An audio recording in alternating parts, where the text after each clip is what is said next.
Hello. तो आज की इस वीडियो में मैं आपको 10th क्लास के मैथ्स का जो 4th चैप्टर है, जिसके मैंने आपको इम्पोर्टेंट क्वेश्चंस पे टिक लगवाई थी, उसकी एक वीडियो मैंने शेयर की थी। तो आज उन क्वेश्चंस को हम किस तरीके से सॉल्व करेंगे। तो पहले मैं आपको 4th चैप्टर के बारे में कुछ ओवरव्यू दे देता हूँ कि 4th चैप्टर है क्या, उसमें किस टाइप के हमारे फॉर्मूले हैं। तो 4th चैप्टर है हमारा क्वाड्रेटिक इक्वेशन। तो क्वाड्रेटिक इक्वेशन हमारी क्या होती है कि वो इक्वेशन जिसकी सबसे बड़ी पावर क्या होती है, 2, यानी कि 2 होती है, तो वो हमारी क्वाड्रेटिक इक्वेशन होती है। और होती किस फॉर्म में, ax² plus bx plus C is equals to 0। कोई कोई भी हमारी, ये इसको हम बोलते हैं पॉलिनोमियल। कोई भी पॉलिनोमियल अगर इक्वल्स टू 0 होगी तो वो हमारी एक इक्वेशन बन जाएगी। तो जिसकी सबसे बड़ी पावर क्या होती है, 1 और 2 होती है, तो वो क्या कहलाती है, हमारी क्वाड्रेटिक पॉलिनोमियल। इसी तरीके से क्वाड्रेटिक होती है, मोनोमियल होती है, बाइनोमियल, ट्राइनोमियल, तो वो तो हमारी टर्म्स वाइज होती है। और क्वाड्रेटिक हो गया, लीनियर हो गया, जिसकी सबसे बड़ी पावर 1 होती है तो वो लीनियर इक्वेशन होती है। जिसकी सबसे बड़ी पावर 2 होती है क्वाड्रेटिक होती है। जिसकी सबसे बड़ी पावर 3 होती है वो क्यूबिक होती है। तो जो है हमारा चैप्टर है ये क्वाड्रेटिक इक्वेशन के ऊपर बेस्ड है। तो क्वाड्रेटिक इक्वेशन हमारी होती क्या है, जिसकी सबसे बड़ी पावर 2 होती है वो क्वाड्रेटिक इक्वेशन होती है। और हमारी क्वाड्रेटिक इक्वेशन हमेशा इस फॉर्म में होती है, x² यानी कि ax²। x² के साथ जो संख्या होगी वो हमारी क्या कहलाई जाएगी, a, ठीक है। और x के साथ जो हमारी वैल्यू जो संख्या होगी वो b एंड c, कांस्टेंट जिसके साथ हमारा कोई भी वेरिएबल नहीं होता। तो यहाँ पर वेरिएबल्स होते हैं, ठीक है, इन्हें हम वेरिएबल बोलते हैं। तो इसमें एक हमारा फैक्टराइजेशन वाला मेथड एक यूज़ होगा, क्वाड्रेटिक फार्मूला वाला मेथड यूज़ होगा। इसमें कंप्लीट स्क्वायर मेथड है जो कि कट गया है तुम्हारे, इसमें डिलीट हो गया है, वो नहीं आएगा। तो मैंने तुम्हें 4th चैप्टर का 4.1 का सेकंड क्वेश्चन पे मैंने निशान लगवाया था, तुम्हें उसमें टिक करवाया था। तो वो है क्या, उसमें हमें रिप्रेजेंट करना है, उन्होंने कुछ एक हमें क्वेश्चन दिए हैं। जैसे पहला क्वेश्चन है, the area for rectangular plot is 528 metre square, the length of the plot in meters 1 more than the twice of its breadth, we need to find the length and breadth of the plot। तो उसने क्या बोला है कि हमें इसको quadratic equation में ही बनाना है, और बाकी हम इसको सॉल्व किसी भी मेथड से कर सकते हैं जो हमें अच्छा लगता है, फैक्टराइजेशन मेथड या फिर क्वाड्रेटिक इक्वेशन वाला फार्मूला हम यूज़ करके। तो ये है 4.1 का सेकंड क्वेश्चन का फर्स्ट, जो कि मैंने टिक लगाया, वो तुम्हारी बुक में, तो आप देख सकते हो उसे। तो इसको सॉल्व कैसे करेंगे, क्वेश्चन में उसने बोला है कि एक रेक्टेंगुलर प्लॉट है जिसका एरिया कितना है, 528 मीटर स्क्वायर है, 528 मीटर स्क्वायर।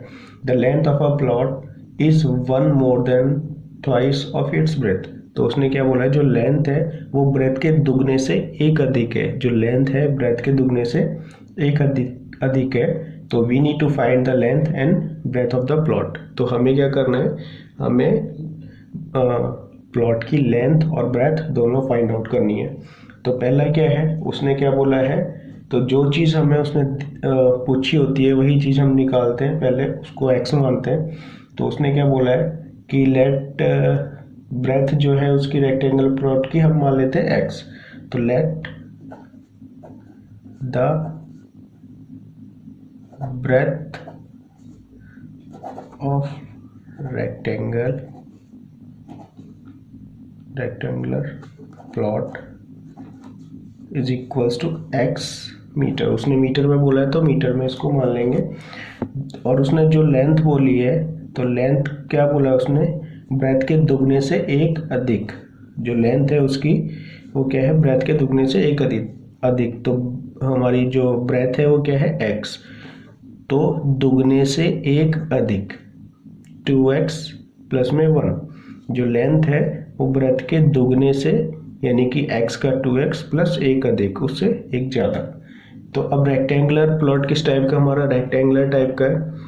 तो रेक्टेंगल का एरिया क्या होता है, एरिया होता है हमारा L इंटू बी।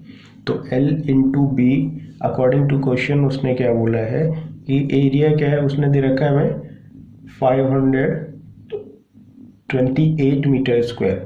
तो L हमारा क्या है यहाँ पर 2x प्लस में 1 इंटू ब्रेथ क्या है हमारा सिर्फ x, और एरिया हमारा कितना दे रखा है 528 मीटर स्क्वायर। तो अब इसको सॉल्व कर लेंगे। तो किस तरीके से करेंगे, 2x स्क्वायर प्लस में x is equals to 528 metre square. ठीक है, 2x की मल्टीप्लाई x से की तो 2x स्क्वायर, 1 की मल्टीप्लाई x से की तो 1 is equals to 528 metre square. तो ये हमारी बन गई क्वाड्रेटिक इक्वेशन। तो पहले में तो उसने बोला है कि इसको हमें क्वाड्रेटिक इक्वेशन बना के दिखाना है, तो ये तो हो गया। अब उसने बोला है कि प्लॉट की हमें लेंथ और ब्रेथ निकालनी है। क्वेश्चन जो आएगा वो ये नहीं आएगा कि तुम्हें क्वाड्रेटिक इक्वेशन बनानी है, क्वेश्चन ये आएगा कि तुम्हें वैल्यू फाइंड आउट करनी है लेंथ और ब्रेथ की, जैसे है उसमें। तो किसी भी मेथड से हम यूज़ कर इसको सॉल्व कर सकते हैं।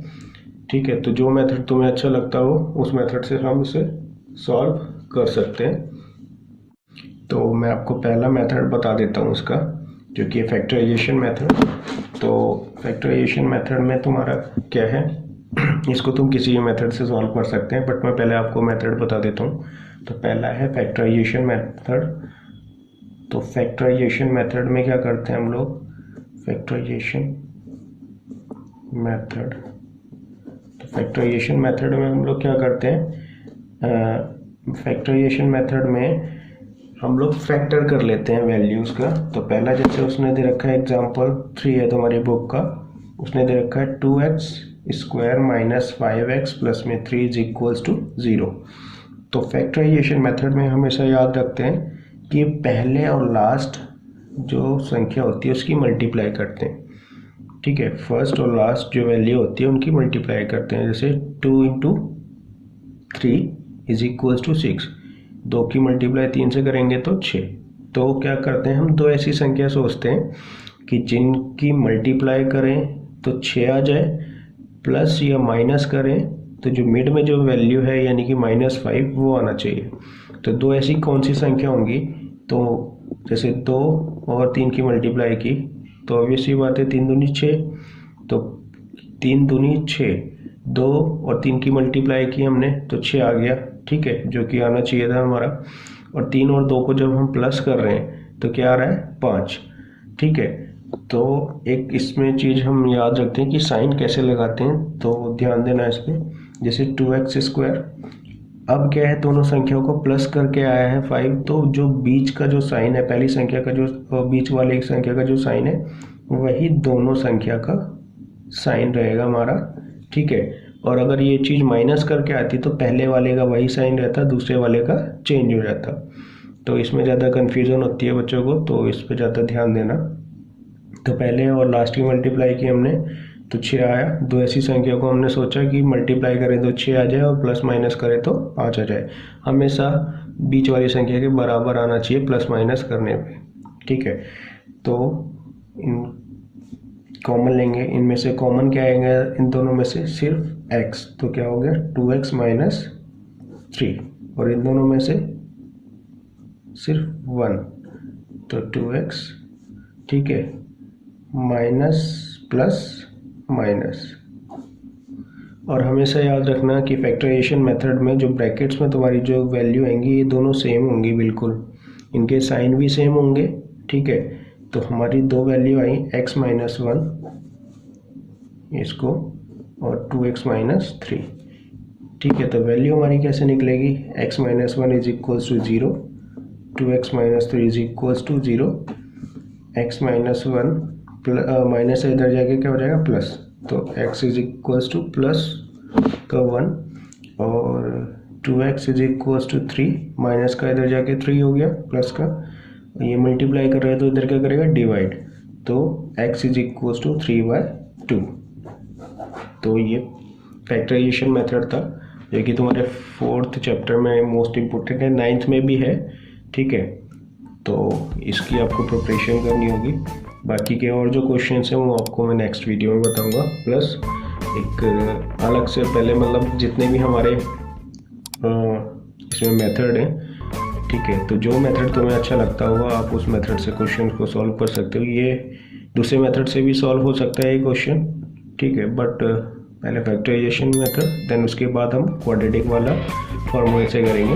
उसमें 3 बेसिकली कंडीशंस होती हैं, तो नेक्स्ट वीडियो में आपको मैं बता दूंगा किस तरीके से उसे अप्लाई करेंगे, ठीक है। Okay, bye.